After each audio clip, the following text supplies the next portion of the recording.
Hello, my name is Jason Demora, and welcome back to By Faith Bible Studies. Last week we went over 1 Kings 1 through 2. We looked at Solomon's kingdom being established following the death of David, and as Solomon's kingdom was established, we saw what it marks a good king and the good entrance of a king. We then saw the judgment that Solomon enacted on those who defied David, and all of this as a foreshadowing to Jesus' entrance, to the millennial kingdom that is established in Revelations. We turn to Revelations 19:11 through 16, and we read this. He is clothed with a robe dipped in blood, and his name is called the Word of God. From his mouth comes a sharp sword, so that with it he may strike down the nations, and he will rule them with a rod of iron. And he treads the winepress of the fierce wrath of God, the Almighty. And on his robe and on his thigh he has a name written, King of Kings and Lord of Lords. And we saw how this king is a much greater king than Solomon could ever be, for this is the true king, this is Jesus Christ who will come. And now this week we're going to be looking through 1 Kings 3 through 4.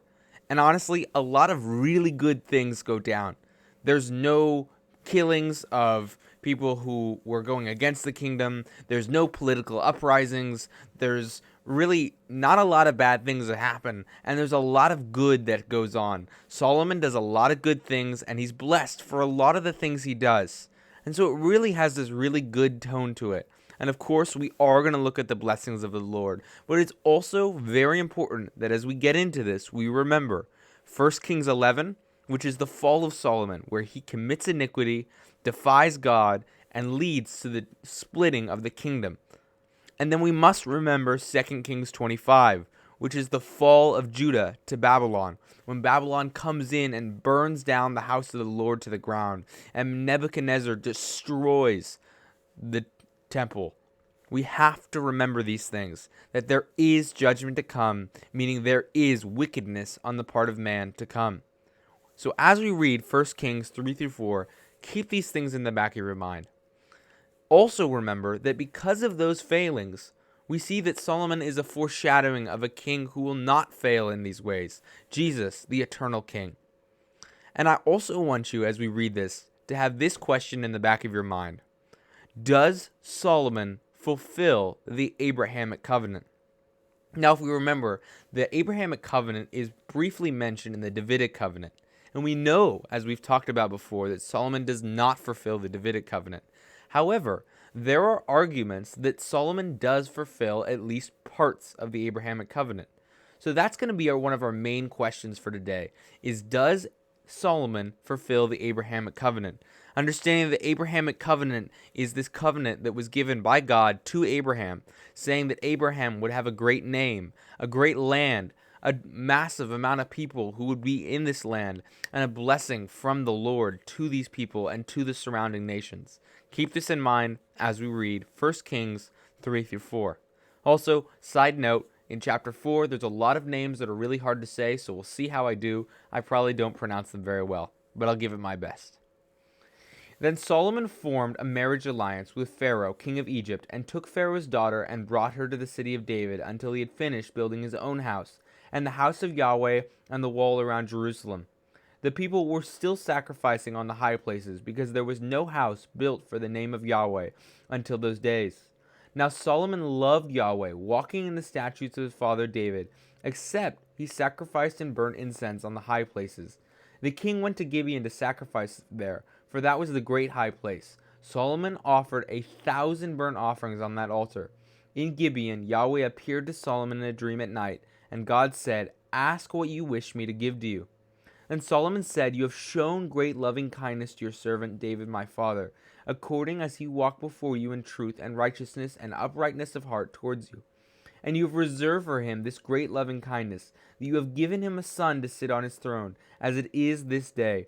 Now, O Yahweh my God, you have made your servant king in place of my father David. Yet I am but a little child. I do not know how to go out or come in. Your servant is in the midst of your people, which you have chosen, a great people who are too many to be numbered or counted. So give your servant an understanding heart to judge your people, to discern between good and evil. For who is able to judge this great people of yours?" It was pleasing in the sight of the Lord that Solomon had asked this thing. God said to him, "Because you have asked this thing, and have not asked for yourself long life, nor have asked riches for yourself, nor have you asked for the life of your enemies, but have asked for yourself discernment to understand justice. Behold, I have done according to your words. Behold, I have given you a wise and discerning heart, so that there has been no one like you before you, nor shall one like you arise after you. I have also given you what you have not asked, both riches and honor, so that there will not be any among the kings like you all your days. If you walk in my ways, keeping my statutes and commandments, as your father David walked, then I will prolong your days." Then Solomon awoke, and behold, it was a dream. And he came to Jerusalem and stood before the ark of the covenant of the Lord, and offered burnt offerings, and made peace offerings, and made a feast for all his servants. Then two women who were harlots came to the king and stood before him. The one woman said, "O my lord, this woman and I live in the same house, and I gave birth to a child while she was in the house. It happened on the third day after I gave birth that this woman also gave birth to a child, and we were together. There was no stranger with us in the house, only the two of us in the house. This woman's son died in the night because she lay on it. So she arose in the middle of the night and took my son from beside me, while your maidservant slept, and laid him in her bosom, and laid her dead son in my bosom. When I rose in the morning to nurse my son, behold, he was dead. But when I looked at him carefully in the morning, behold, he was not my son whom I had borne." And the other woman said, "No, for the living one is my son, and the dead one is your son." But the first woman said, "No, for the dead one is your son, and the living one is my son." Thus they spoke before the king. And the king said, "The one says, 'This is my son who is living,' and your son is the dead one. And the others say, 'No, for your son is the dead one, and my son is the living one.'" The king said, "Get me a sword." So they brought a sword before the king. The king said, "Divide the living child in two, and give half to the one and half to the other." Then the woman whose child was the living one spoke to the king, for she was deeply stirred over her son, and said, "O my lord, give her the living child, and by no means kill him." But the other said, "He shall be neither mine nor yours, divide him." And the king said, "Give the first woman the living child, and by no means kill him. She is his mother." When all Israel heard of the judgment which the king had handed down, they feared the king, for they saw that the wisdom of God was in him to administer justice. Now King Solomon was king over all Israel. These were his officials: Azariah the son of Zadok was the priest. Elihoreph and Ahijah the sons of Shisha were secretaries. Jehoshaphat the son of Ahulad was the recorder, and Benaiah the son of Jehoiada was over the army, and Zadok and Abiathar were priests. And Azariah the son of Nathan was over the deputies, and Zabud the son of Nathan a priest was the king's friend, and Ahashar was over the household, and Adoram the son of Abda was over the men subject to forced labor. Solomon had 12 deputies over all Israel, who provided for the king and his household. Each man had to provide for a month in the year. These are their names: Ben-Hur in the hill country of Ephraim, Ben-Decker in Makaz, and Shalbim in Beth Shemesh, and Elon Beth Hanan, Ben-Hesed in Aruboth. Soka was his in all the land of Hepher. Ben-Abinadab in all the height of Dor. Tephath the daughter of Solomon was his wife.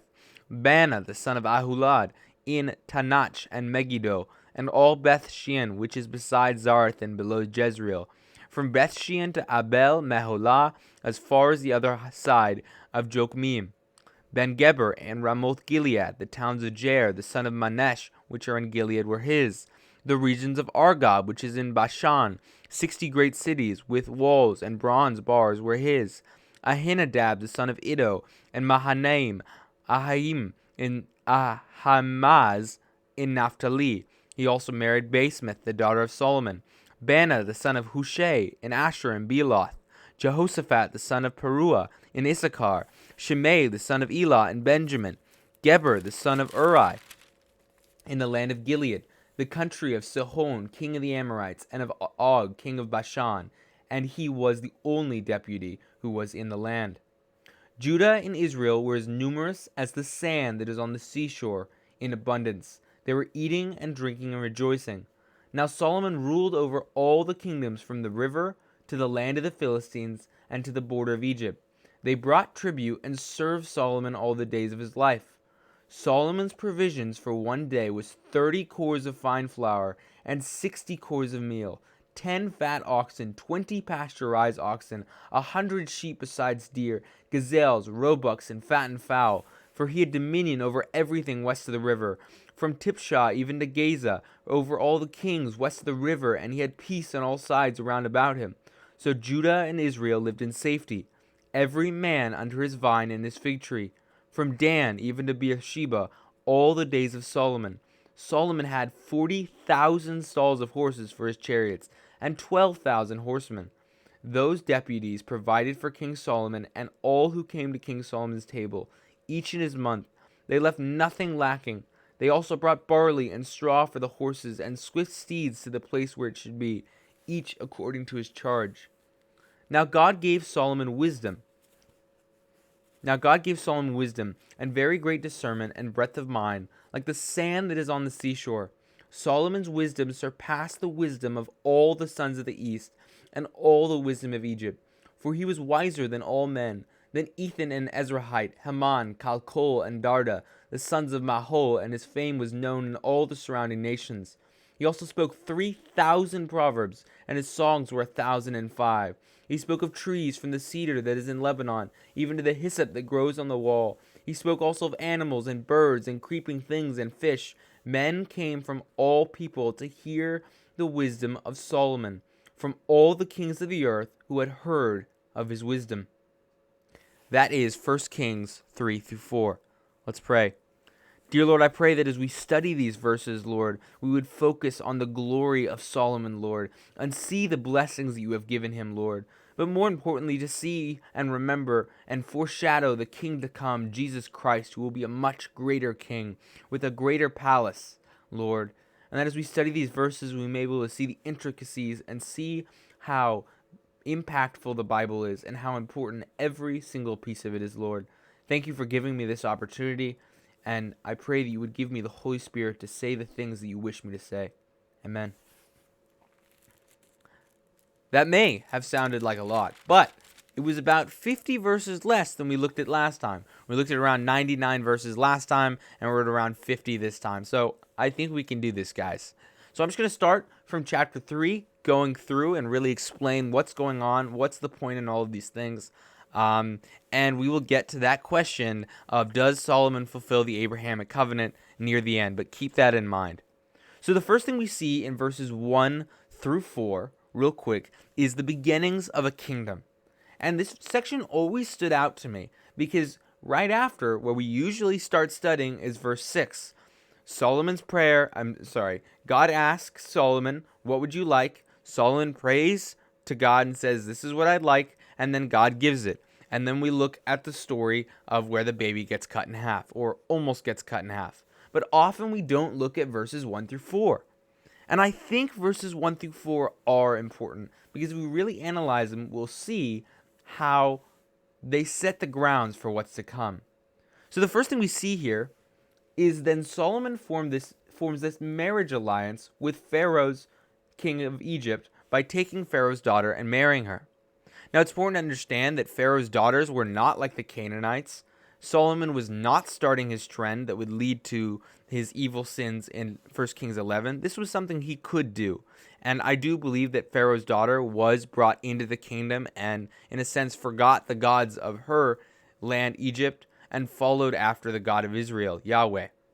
And really what's going on here is Solomon is making this political alliance early on in his career. And what's important to understand that at this time, Egypt was a rather weak dynasty. So to make this alliance was both the sign of political power on Israel's side, but also to say that they are also still politically weak.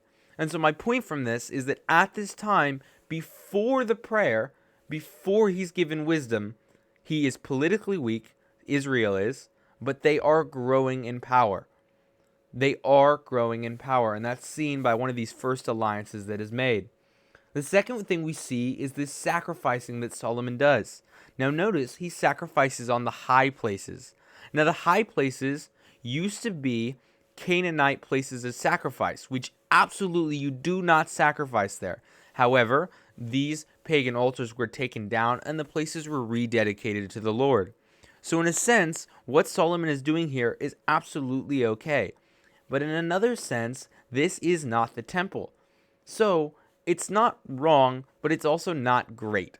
It's not what God had intended. These high places, which were initially altars of evil. That's why it says in verse, the people were still sacrificing on the high places. And then the other verse where it says, now Solomon loved Yahweh, walking in the statutes of his father, except he sacrificed. So it's not saying that what he was doing was wrong. It's just not perfect. What he should be doing is actually building the temple right now, but he will get into that. So he goes up and he does this religious act, and this shows us that the religiosity, in a sense, that's the word I'm going to use here, in Israel, is weak, but it is growing. And we do have Solomon, who is promised to build the temple. So politically weak, religiously weak, but it is growing. Things are happening. And now, the prayer that's going to happen, the dream that he gets from God, serves as the catalyst to really kickstart Solomon's kingdom. So let's look at what this is. 1 Kings 3:5 through 15. So first, in Gibeon, Yahweh appears to Solomon and he asks him, you can have anything, what you wish me to give you. And he's going to give it. He's saying you can ask for anything and he'll give it. And what's fascinating is Solomon chooses wisdom. He says, I am young, I am but a little child, I am a servant in the midst of your people you have chosen, a great people, too many to be numbered. I don't know what I'm doing, and I need an understanding heart to judge your people, to discern between good and evil. For who is able to judge this great people of yours? And Solomon knows here the answer. It's God, and it's the glorious judgment of God. And so he asks for the wisdom of the Lord. He's not saying, I want to be able to memorize the dictionary, or I want a whole bunch of philosophy memorized. No, it's this wisdom from the Lord that's spoken of in Proverbs, which is written by Solomon. This idea of fearing the Lord is the beginning of wisdom. Wisdom that is on the corner street yelling out, giving wisdom. Wisdom to make the right decisions, to judge rightly, to follow God. This is the wisdom of God that he asks for. And what's very interesting is God's response.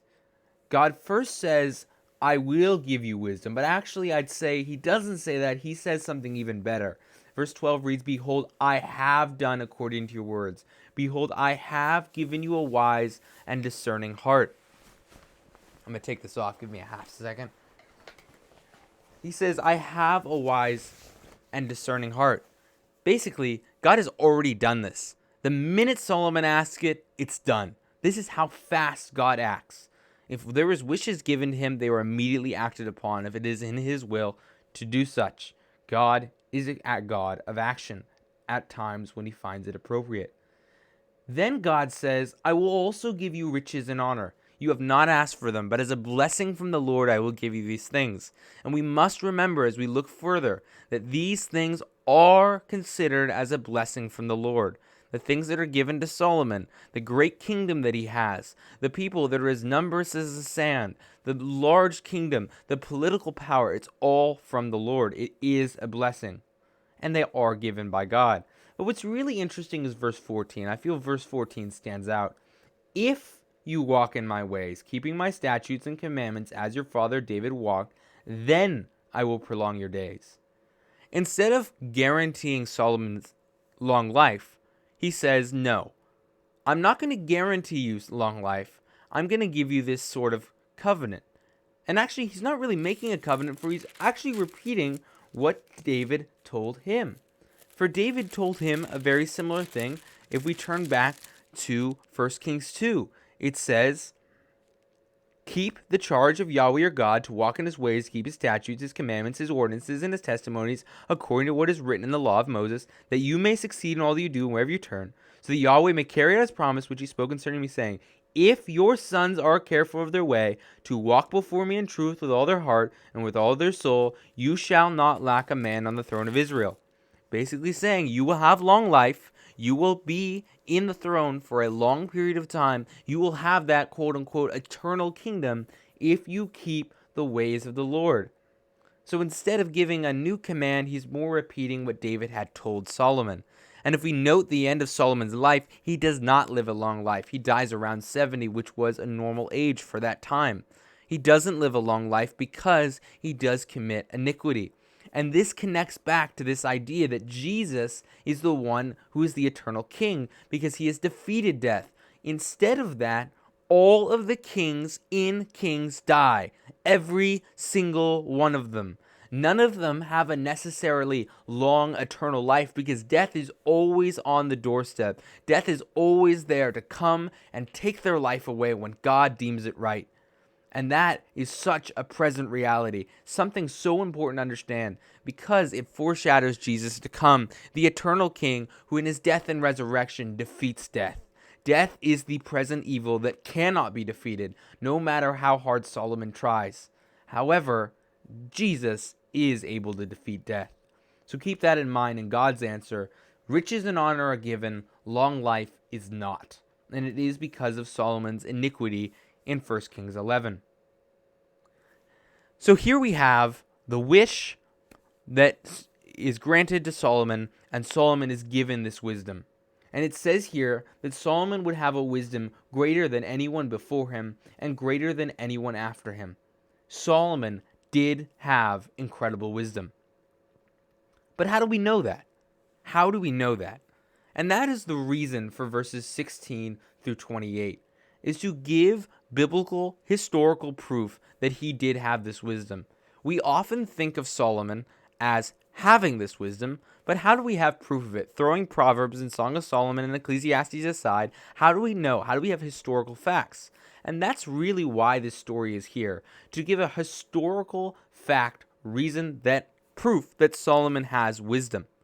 It's also to counter false stories about Solomon. I was doing some research, and there are Jewish fables about Solomon. There's one where he talks to an ant, and then the ant talks back to them, and they have a conversation. There's another one where a two-headed demon comes out of the ground, and Solomon pours like steaming water on him. These things that are probably not true. They're not recorded in the Bible. They are fables about Solomon, and that's why there is a true account given, so that we can see for ourselves that Solomon does have wisdom.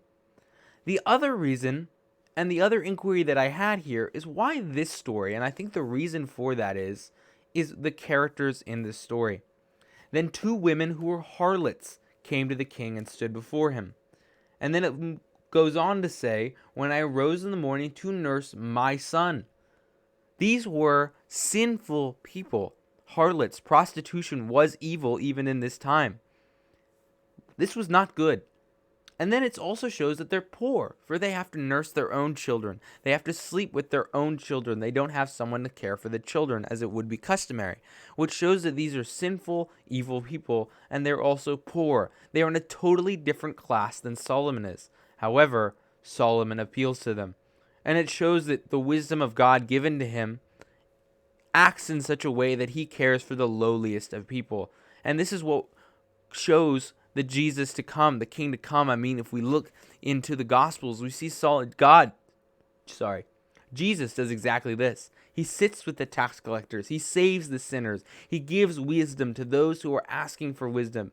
Not the rich and elite, not the wise who do not think they need wisdom, but the harlots and the poor who realize they are in need of wisdom. So what is this story? It's very odd. Two women come to Solomon. There's one baby, and they don't know, Solomon doesn't know whose baby it is, and they're arguing over whose baby it is. So Solomon has this great idea, let's cut the baby in half, and immediately you think that's the craziest idea ever. But what he's really doing is appealing to Mother Nature and saying, hey, if the mother really cares for this child, she'd rather have the child live than even be her own. And that's exactly what happens. It says, "O my Lord, give her the living child, and by no means kill him." And immediately when the woman says that, Solomon knows to give the child to her. And we read this, and I've read this a million times, and I've heard the story, and I'm always like, well, that's kind of obvious. It's not that interesting. But if you take your mind out of it and look at the story before he decides to cut the baby in half, I don't think you would ever jump to that conclusion. I don't think we would ever jump to being able to figure it out if we didn't have the Solomon wisdom, the discernment to know that this would work, to make that risk of trying to cut the baby in half. And I think the story adequately does show that Solomon had great wisdom. He knew how to understand how people acted, their mental constitution and their emotions and their care for children and their motherliness. He knew all of this. He took this into account and he made his decision. And so here we have proof that Solomon is wise. And so that brings us pretty much to the end of chapter 3, which shows us the beginnings of Solomon's kingdom and then this catalyst of wisdom given by God, and then this proof that this wisdom is real. Now that he has this wisdom, we're going to see its effects. We're going to see how the wisdom of God is going to take Solomon's kingdom from those feeble beginnings to something so much greater, so much more than what it was in verses 1 through 4, so that Solomon will have a kingdom much greater than David's and pretty much the greatest Israelite kingdom ever known, except for the one to come in the second coming of Jesus. This is an incredible kingdom, and the only reason why it's able to become incredible is because of Solomon's wisdom granted by God. And this idea that God is in control, God gives these blessings. So let's turn to chapter 4. Verses 1 through about 19 mention a ton of names. And if I had to read that again, you guys would probably just turn this video off and go home, because I can't pronounce any of these names and you don't know any of these people. And honestly, I don't know any of these people either. So why are they mentioned? What's the point here? And a lot of these names are honestly only mentioned here. I mean, Zarathan, Bethshean, Mahanaim, Ahamaz, these are people that are not mentioned elsewhere in the Bible, at least that I know of. So why are they mentioned here? And I think the first reason is to create the Bible and this history as a real history, to share names and make connections to real people. I mean, if you think about it, the other histories that were about Solomon during this time may have given more information on Ben-Decker and Makaz. However, we do not have those books anymore, so we can't look at that. But that, I think, is one of the main reasons why all of these names are here, to make this really a historical account, to show its reality, to place it in its time, and show this is real history. This is not some made-up story. Solomon was a real guy, and every single one of these names and every single one of these places mentioned is real. The third reason, I think, is all of the locations. It's very hard to tell the difference between the names and locations, I'll be very honest.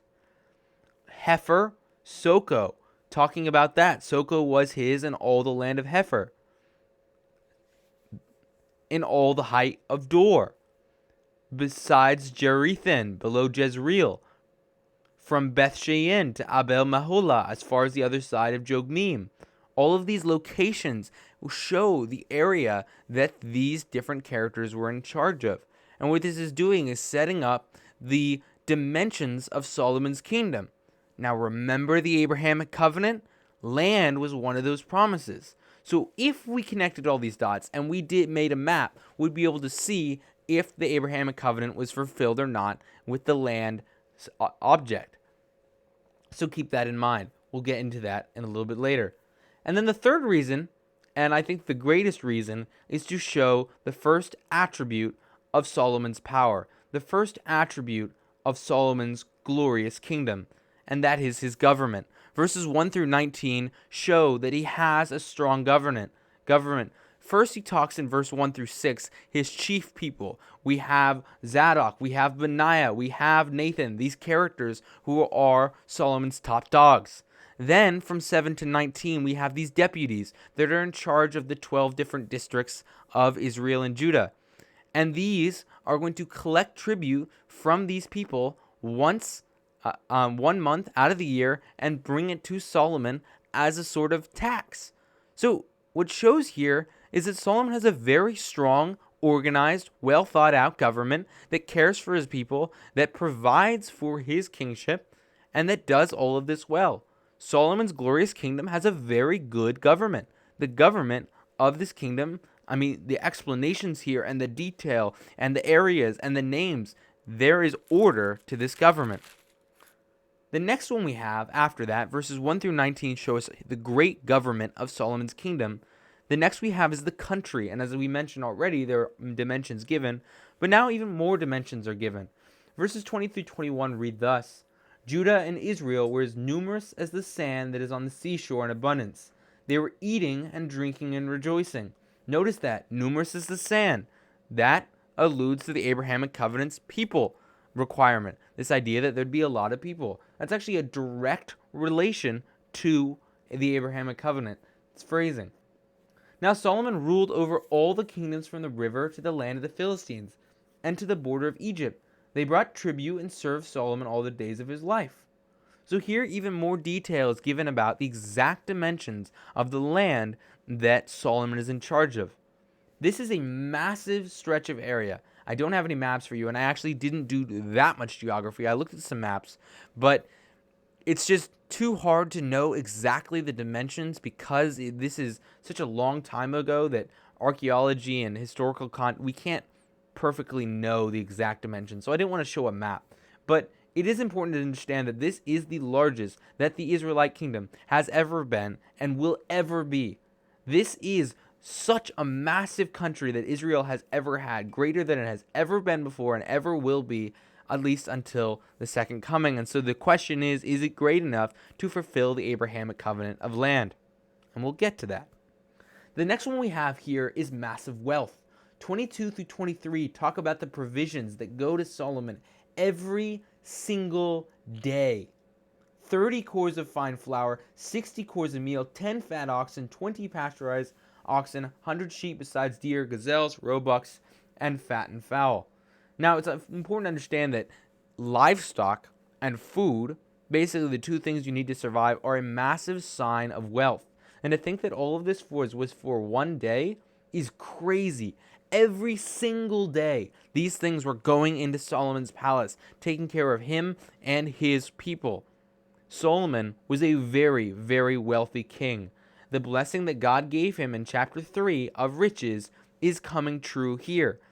So he has a strong government. He has a massive country. He has so much money. It's just crazy. And this man is eating very well. And now we move on. He also has an impressive military.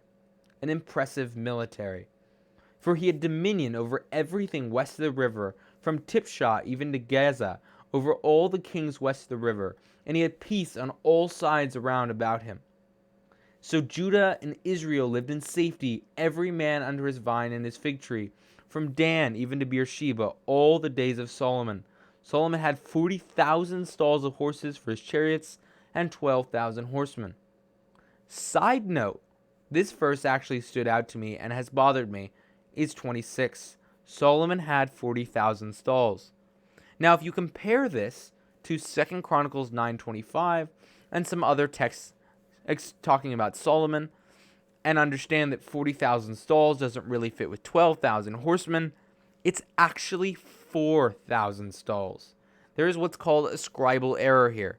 In the replication of the Bible over time, there are minor errors like this. And we're not talking errors like in one script, Jesus wasn't resurrected. No, these are minor little errors because the Bible is inerrant, the original version. However, the scribes who rewrote the Bible were not inerrant, and there are little mistakes. However, they are so small and mostly they're just concerned with numbers like this that it's not really a big deal.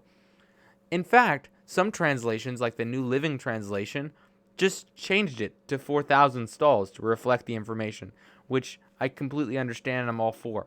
So as I read this over again, I am going to use 4,000 stalls to show this idea that 40,000 was quote-unquote typo. I mean, we all make typos, and the scribes obviously made a typo.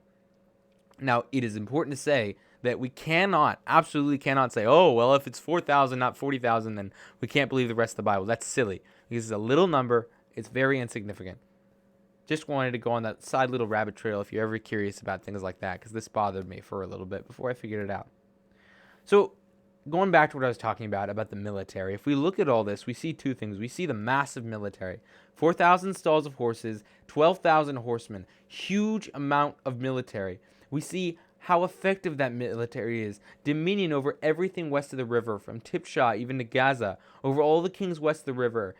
And then it says that military wasn't used. He had peace, and every man was under his vine and his fig tree, another reference to this idea of peace used in that culture. The military wasn't used. It was so powerful and it was so obvious that the countries around were not going to fight with him. Now, if we think back to David, David did not have a peaceful kingdom. There were often wars and often things going on. So this is a direct contrast to show that Solomon's kingdom was a kingdom of peace. And this connects to the Davidic covenant that we were talking about last week, where it said that Solomon would be a man of rest. And he is, for there aren't really any wars going on because there's no need, because the military has kept invaders out. Because who's going to invade these people when there is such a strong military of 4,000 stalls of horses and 12,000 horsemen? A strong government, a large country, massive wealth, an effective military, and now we see the loyalty of the kingdom. 27 reads this: those deputies, the ones we read about in 1 through 19, provided for King Solomon and all who came to King Solomon's table. Each in his month they left nothing lacking. They also brought barley and straw for the horses and swift steeds to the place where it should be, each according to his charge. These extra phrases they're adding here are so important. They left nothing lacking, each according to his charge. They were given a command by Solomon, and they acted accordingly. Solomon did not have political issues. He didn't have insurgents or rebellions like David did. He didn't have Adonijah or Absalom coming up and trying to take the kingdom. Instead, Solomon's kingdom was very loyal to Solomon. They served him, they did what they were called to do, and they obeyed. Solomon had the loyalty of his people. Why did he have this loyalty? Well, it's probably because of 29 through 34. A reminder about chapter 3 is Solomon's great wisdom. Now God gave Solomon wisdom and very great discernment and breadth of mind, like the sand that is on the seashore. Solomon's wisdom surpassed the wisdom of all the sons of the east and all the wisdom of Egypt, for he was wiser than all men. And then it talks about these people. Once again, these names, I don't know who these characters are, and they're not really mentioned elsewhere. But they're mentioned here to show the historical context and understand this is a historical book. Solomon was a real person. And Solomon was wiser than all these people. He was wiser than all the people who came before him. And he is wiser than all people who come after him. Now you can say, well, he's not like Albert Einstein who knew that E equals mc squared. Well, that's not necessarily wisdom. That's quote unquote knowledge or intelligence. What Solomon had was this discernment, this ability to know right from wrong, this godly wisdom that no one else had. Only Solomon had it. And this is so important to understand and keep in the back of your mind, that Solomon was incredibly wise, yet he fell. So what's going on there? Should we not look after wisdom? Absolutely. We should still look for wisdom. We should absolutely still be looking for wisdom. But it's also important to understand that no matter how much wisdom you have, we are still sinful people. This great wisdom defined Solomon and allowed him to have such a strong government, a massive political power over a large country, tribute from surrounding nations, a powerful military to keep out enemy nations, a loyalty from his people, and lastly, fame. This man was famous, and his fame was known in all the surrounding nations. From all the kings of the earth who had heard of his wisdom, men came from all peoples to hear the wisdom of Solomon. Solomon was famous. People knew who Solomon was. So to recap, this is the glory of Solomon's kingdom. This is what chapter 4 is really about. This massive, powerful government, this large country, this unimaginable wealth, a strong military, a loyalty that showed that his people trusted him, a wisdom that allowed him to judge rightly, and fame that brought people from all over to come to him and hear of him. All of these a blessing from God. And if we contrast all of this with verses 1 through 4, we see a massive shift. That would be before he had politically not that great. And I mean, even under David, what happened right when David was dying? Adonijah came up and people joined him and they tried to take Solomon down. It wasn't that politically strong, but it was growing. Religiously, it wasn't that strong, but it is growing. And as we're going to see in 5 through 8, starting next week, we'll see that he's going to build the temple and start a religious fervor in Israel that is just magnificent, and the creation of the temple, which is so beautiful, and what he is called to do. All of this is because of what happens in chapter 3, where God asks Solomon, "What do you wish?" And Solomon answers, "Wisdom." So if we're ever faced with a question of what do we seek from God, well, it's definitely not stuff.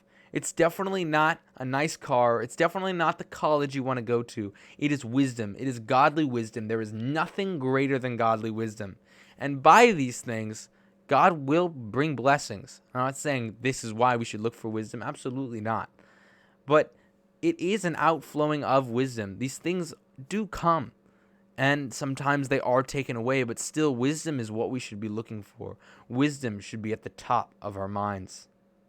So back to my initial question that I asked before, is the Abrahamic covenant fulfilled? So if we look at 1 Kings 4:20, I mentioned it. We're as numerous as the sand that is on the seashore. This is a direct reference to Genesis 22:17, which is a version of the Abrahamic covenant, which reads thus, 22:17. Indeed, I will greatly bless you, and I will greatly multiply your seed, as the stars of the heaven, and as the sand which is on the seashore. Land as well is a reference. 1 Kings 4:21, when it talks about this massive land, for all of the kingdom from the river to the land of the Philistines and the border of Egypt. This is referencing, in a sense, Genesis 15:18 through 21, another variant, as I'll call it, of the Abrahamic covenant. To your descendants I have given this land, from the river of Egypt as far as the great river, the river Euphrates, the Kenite and the Kenizzite and the Cadmonite and the Hittite and the Perizzite and the Raphaim, and the Amorite and the Canaanite and the Girgashite and the Jebusite. These are all the nations that would be under this land that is spoken of in Genesis 15. So is the Abrahamic covenant fulfilled? And there's a lot of question for this, and some commentaries argue yes, and some argue no. And I would say no, for two reasons. First of all, 1 Kings 4:21 is not the entirety of the land. 1 Kings 21 is not the full grasp. If we look at the exact specifications in Genesis 15 and compare them to Genesis 21 on a map, which I did not do, I stole this all from the John MacArthur commentary, they don't match. A couple things that John MacArthur mentions here is that Israel only lived from Dan, which was at the top of Israel, to Beersheba, which was not all of the land promised to Abraham. Also, there were there were politically subordinate kingdoms that gave tribute to Solomon, but they were not actually part of Israel. So they were not part of the nation of Israel. That's the second reason. And then also, the John MacArthur commentary mentions that Tyre, as mentioned in another part of the Bible, should be part of the Abrahamic land, but it's not in Solomon's kingdom. And so for these three reasons, we see it's not the entirety of the land. But there's another reason, and that's because, well, Solomon's not Jesus. And there's other parts of this blessing that he does not fulfill. Because yes, he has a great name, and yes, he has an impressive land, and yes, he has people that are as great, as many as the sand, and yes, he is a blessing to the nations around, but he is not the blessing that's talked about in the Abrahamic covenant. How do we know this? Well, the Davidic covenant mentions the Abrahamic covenant, and we know the Davidic covenant is not fulfilled in Solomon. No, because Solomon is human, and Solomon is king. So then, who will? Who will fulfill the Abrahamic covenant? If it's not Solomon, as we see here, then who will? And there's two clues. One that comes before and one in the text. Real quick, let's turn to 1 Samuel 8, 7 through 18. 1 Samuel 8, 7 through 18. So if you remember, the people saw the neighboring nations, and they said to Samuel, "Hey Samuel, we want a king. We don't want God as our king anymore. We want a king. We want a human king." And this is what the Lord says. Yahweh said to Samuel, "Listen to the voice of people in regard to all that they say to you, for they have not rejected you, but they have rejected me from being king over them. Like all the deeds which I have done since the day that I brought them up from Egypt, even to this day, in that they have forsaken me and served other gods. So they are doing to you also. Now then, listen to their voice, however you shall solemnly warn them and tell them of the procedures of the king who will reign over them. Then 10 through 18, Solomon shares all of the things that a king will do. And some of these we talked about under Solomon. This idea of taxation, this idea that the king would live in luxury, that he would have a massive military that would have to be supplied by the people.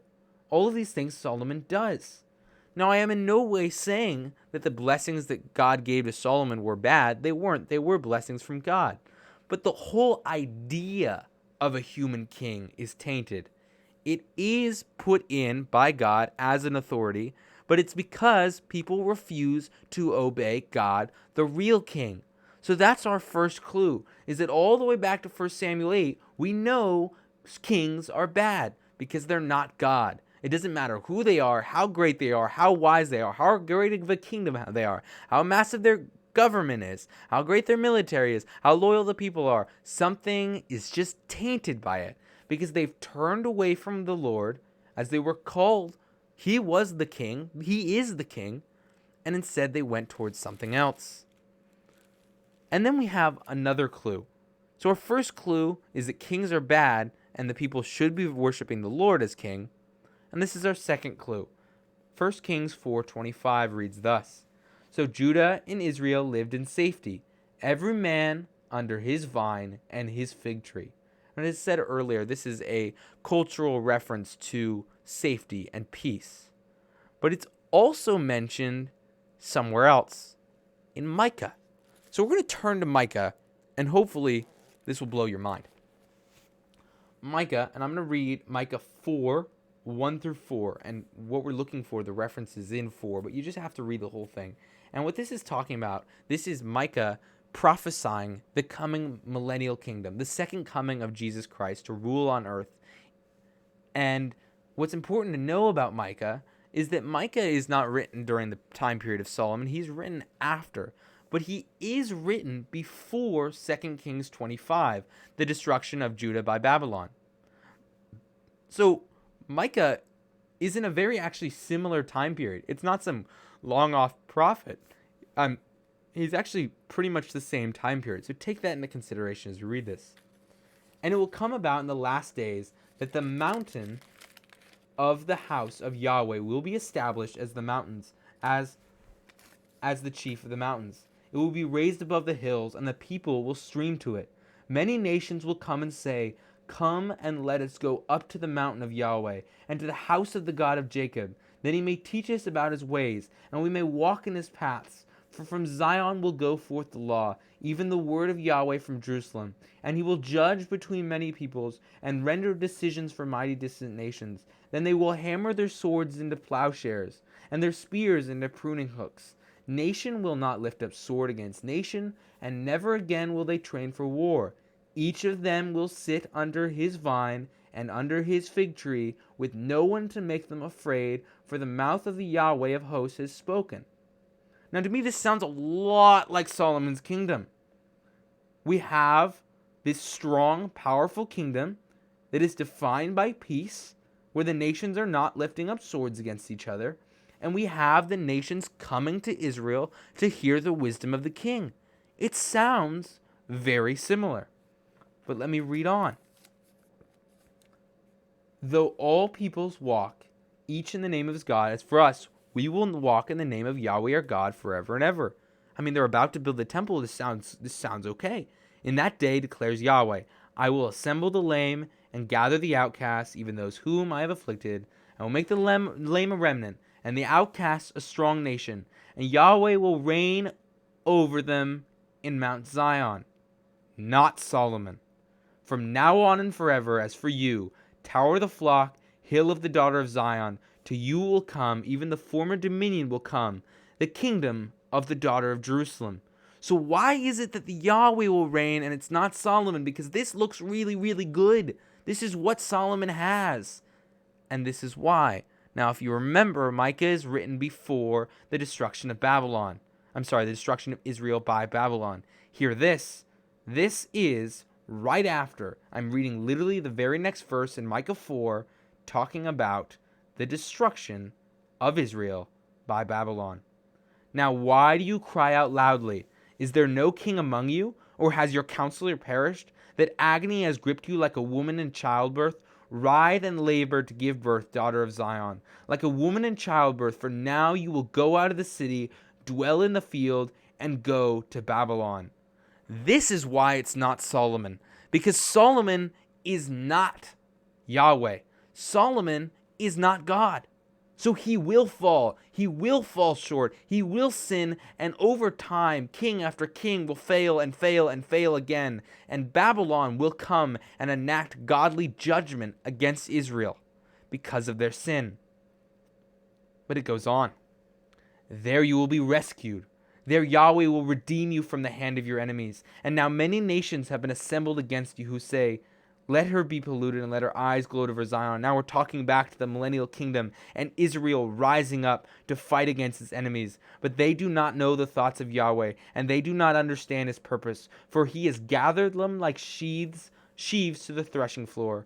Arise and thresh, daughter of Zion. For your horn I will make iron, and your hoofs I will make bronze, that you may pulverize many peoples, that you may devote to Yahweh their unjust gain, and their wealth to the Lord of all the earth.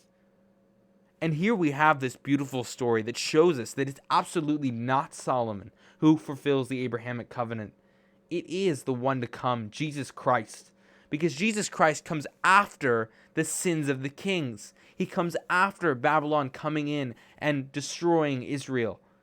And he comes when he's going to take Israel and lead them to attack their enemies who do not devote to the Lord. And this shows us that its Abrahamic covenant is in Jesus. And now, for those who are wondering about that land requirement, let me turn real quick to Ezekiel 47:14, another prophecy about the millennial kingdom, the second coming of Jesus. It says very clearly here, thus says the Lord God, this shall be the boundary by which you shall divide the lands for an inheritance among the 12 tribes of Israel. Joseph shall have 2 portions. You shall divide it for an inheritance, each one equally with the other. For I swore to give it to your forefathers, Abraham, and this land shall fall to you as an inheritance. And then from 15 to the end of the chapter, it gives exact details of what this land will cover. And as I said, I didn't do this. I'm just looking at commentaries. But if you match this, it is greater than Solomon's kingdom, and it is exactly equal to what was promised to Abraham. And thus, the millennial kingdom, the second coming of Jesus, this is when the Abrahamic covenant is fulfilled. This is when a great name will be made out of Israel, where they will be given a great land, where there will be people saved from all nations be part of Israel, and where there will be a blessing to all these people in the form of Jesus. And now in conclusion, as we look at all of this, we have to read Micah 5, and I hope we're just going to read parts of it and look at this and see who this coming Jesus is. Who is this one who will fulfill the Abrahamic covenant?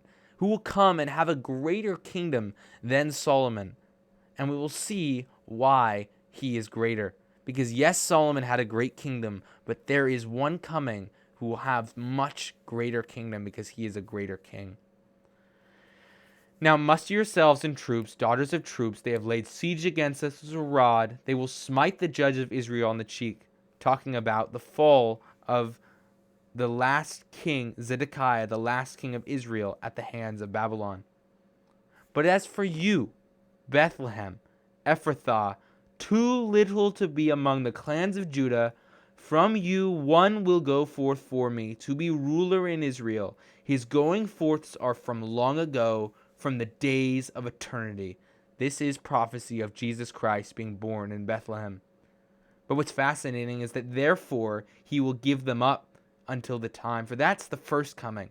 But they will fall short of that, for Jesus will come first as a servant, but then he will come as a warrior king. Therefore will give them up until the time when she, Israel, who is in labor, has borne a child, and the remainder of his brethren will return to the sons of Israel, and he will arise, Jesus will arise, and shepherd his flock in the strength of Yahweh, in the majesty of the name of Yahweh his God, and they will remain, because at that time He will be great to the ends of the earth.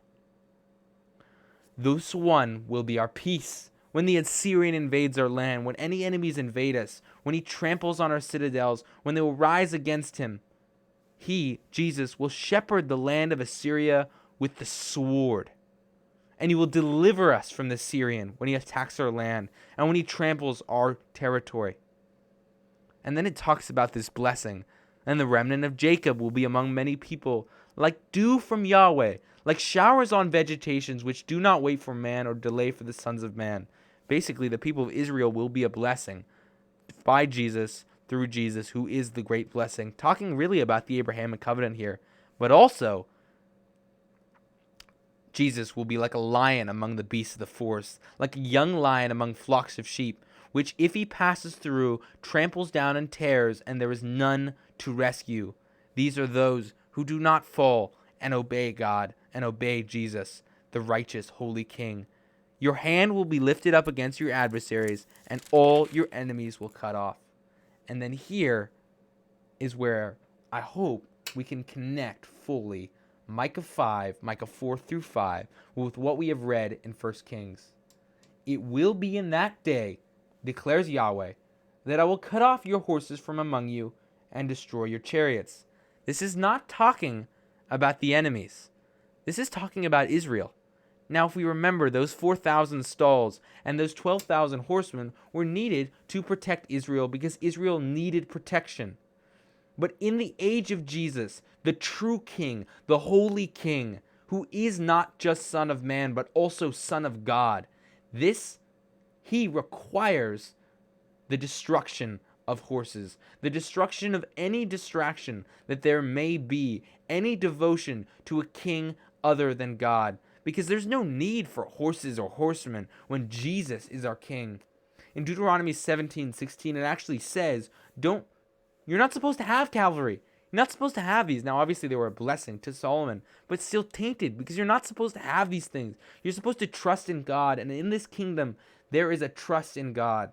And he goes on, I will also cut off your cities of your land. There's no need for the government of Solomon. And tear down all your fortifications. We don't need the military.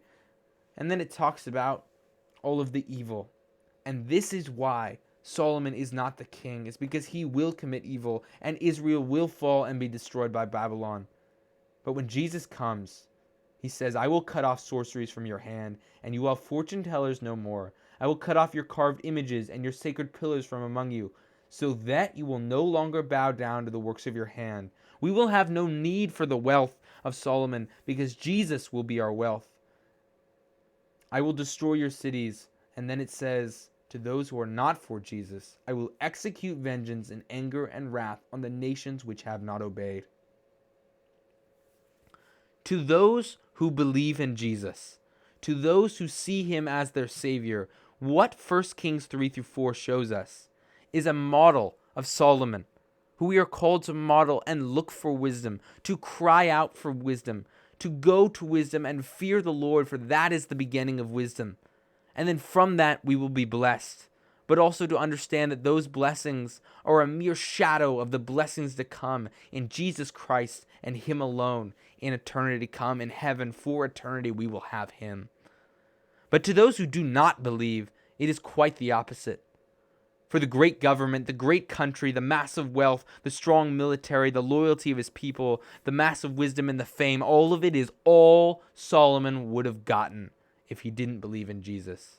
And for those kings who have all of these great things, I think of Nebuchadnezzar, who had all of these great things. And he said, look at my garden, isn't it awesome? And God struck him down and made him like one of the beasts. For this is the truth to those who do not believe, is that these glories of earth, these kings that we have, that we see as great in times past and times present, this is Jesus' response to them. And I will execute vengeance and anger and wrath on the nations which have not obeyed. So let us read 1 Kings 3 through 4, thinking on the one who will fulfill the Abrahamic covenant, who cares for his people Israel, who has allowed the Gentiles to join into that flock, to be part of that blessing, which is Jesus, to be part of those people, to dwell in the land, to have Jesus as our King, to rejoice in his name and his name alone, to throw the things aside of temporal government and military and remember that he is our Lord, he is our King, and he is our one-man army, Jesus Christ, who can single-handedly destroy all nations who defy him. But I pray for those who read this and they see such glory in these things of the earth that Solomon had. Yes, blessings from the Lord, but also distractants.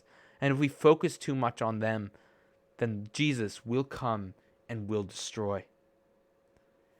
And that's where we're going to end 1 Kings 3 through 4. I hope this connection of these two chapters to Micah 4 through 5, which I highly recommend you to study more, really shows you this awesome story of the coming Jesus.